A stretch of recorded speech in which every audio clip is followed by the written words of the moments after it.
What is up, nerds? In today's video, I'm going to be going over the boss Akkha in the raid's Tombs of a Masket. If you like this video, please be sure to give it a like and subscribe to the channel. I have a goal of reaching 500 subs by the time my baby is born in June, so please help me reach that goal and hit that sub button. Now, let's get right into the video. If you have watched any of my other TOA boss guides, you'll have these invos and plugins and inventory known to you already, but if you want a more in-depth look at it, please go to my Zebic guide, linked in the description. In the beginning of that guide, I go over everything in depth, but here I will just give you a quick rundown of gear, invos, and plugins.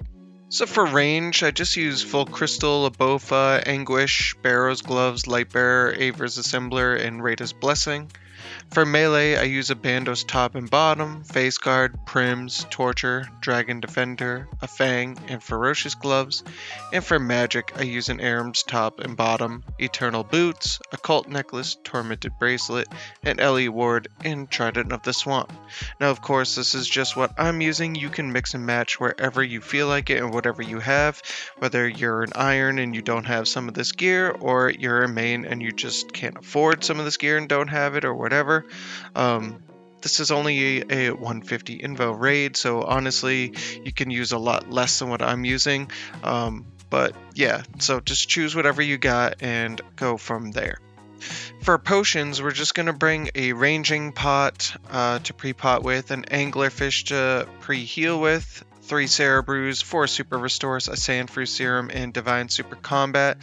And if you have the Keris with a yellow gem, bring that. That's going to be huge. As well as Dragon Dagger for a spec on Wardens. And by the way, when you do pre-pot, make sure you just take an extra Cerebrew with you. You probably won't need it, but it never hurts to have an extra one.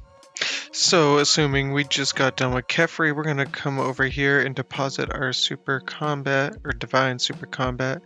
And then we're going to change our Quick Prayers to protect from Melee and Mystic Vigor if you have it. If not, just use Mystic Might.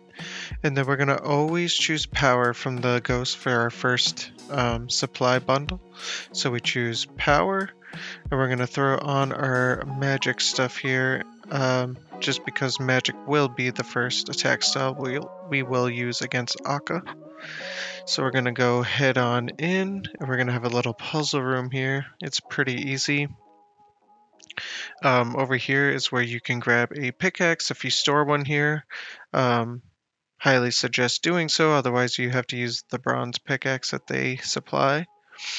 But when we get in this room, basically all we're going to do is move some of these mirrors to the squares where there's a red line slashed through it. And we're going to place those mirrors there and point them in a certain direction for the light beam that comes out to hit the other statue.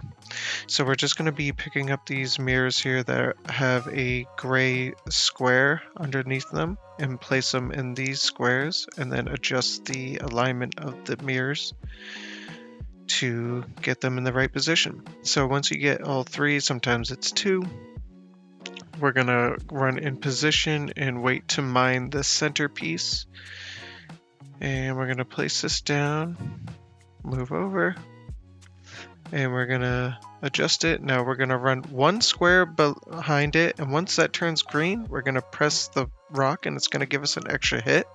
If you do not do this while you're solo, then you will not be able to one down it. Also, you'll need a higher mining level. I'm not sure the exact level, but something like 95 mining. But right there, we just one downed it. So if we didn't do that, we would have to just do another round where we pick up mirrors, adjust them, and mine the centerpiece. Now, if you don't have these squares, that means you don't have the Tombs of a Masket plugin, and I highly suggest downloading that in the plugin hub. Now, before we actually start this fight, let's go over this one crucial plugin that's going to make your life so much easier at Akkha. This is the Radius Markers plugin. To download, simply click the wrench icon on RuneLite, then click the plugin hub icon and search for Radius Markers and download it. When you download it, it will appear on the right side of the RuneLite panel. Open it and copy everything color for color and number for number. Also, I will have the code posted in the description below if you'd like to just copy it and then paste them into the Radius Markers plugin on RuneLite itself. What this plugin will do for you is show you the attack style Akkha is using at any given moment, making it 100 times easier to keep the right prayers on and select the right attack style, whether it be range, mage, or melee. Feel free to pause the video now if you need time to copy everything. Alright, so once we have all that squared away, we're just going to take a sip of a Cerebrew, and then we're going to take a salt, and then we are going to hop on in and turn on our quick prayers and attack him once, and then we're just going to kind of kite him around the room until he spawns his little, what are called ghosts around these 4 quadrants here. So we're just going to run around, and once you get them kited pretty well, you can just turn off your protect from melee, save some of that prayer, and we can kite him all the way around until he gets to 80%, and then he's going to spawn his ghost, and we're going to start by attacking this one. Now, you can see the Radius Markers plugin puts this, outlines them with the color, so red is melee, green is range, blue is mage, that's the attack style he will use. And then if he's using melee, use magic. If he's using range, use melee. If he's using mage, you use range. Pretty simple, but as long as you have the prayers right, that's all that matters. Figuring out the attack style can come after. And in a 150, you have plenty of time kind of to do so, as long as you get the prayer right. So we're going to just keep attacking. Once he gets to 60%, the next ghost will spawn. So we'll keep attacking this one. Can't attack Akkha until you kill these ghosts. And as you can see here, Akkha disappears and the floor is lighting up, so we're gonna have to go in between these. So it's gonna be yellow, black, yellow, white. Now there is an invocation that will make that a lot faster, but without that on, it's pretty slow and you have plenty of time to move across. You just need to pay attention to what the sequence is. So now, as we're killing him with our range, the Bofa, you can see every 20% these ghosts will appear, and you have to kill a different one each time until you kill the 4th one, and then you will get to his kind of Enrage phase.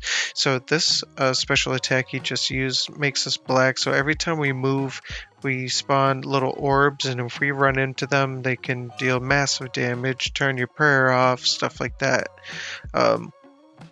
So when you turn black, you want to try to stand still and not move. When you turn like a yellowish, light color, you want to just also stand still when you're solo. When you're with a group, it's a little bit different. So we got another special here, black, red, black, yellow. So we're just going to go black, red, black, yellow, and boom, we are good. Switch protect from range, put our melee gear on, and attack until he is down to 20%, where we will kill the last ghost, and then we'll get Akkha into his Enrage phase once he gets to 0% health. So we're almost there. One more big hit after this one, I promise. And there we go. So if you don't kill these ghosts in time, by the way, you do have a certain amount of time to kill them, as you can see in that hourglass with the little timer on it. In a 150, even so, plenty of time, as you can see, to kill them. But if you don't kill them in time, then all the ghosts will do a little power slam move, and you'll get hit and take some damage. Not the end of the world, but you will still have to kill the ghosts. So don't stop attacking if they do that. But here comes the Enrage phase. And so we're going to put on our melee gear, switch to protect from magic, and have piety on. And there will be one ghost that isn't untouchable. That in each quadrant you're allowed 3 hits at a time. And you want to try to dodge those white orbs, as they will deal massive damage. Now again, in a 150, this raid we didn't have any invocations on, so fairly easy. But when you have some invos like feeling special, it becomes a lot harder, especially if you are solo. Well, nerds, that's all I got for you today. If you'd like this video again, please give it a like and subscribe to the channel to get all my future videos and guides. Remember, I have a goal of getting 500 subs by June when my baby will be born, so please hit that sub button. And by the way, yes, I did get a shadow, and yes, it's fucking amazing. So keep grinding, and I will see you all next time. Peace.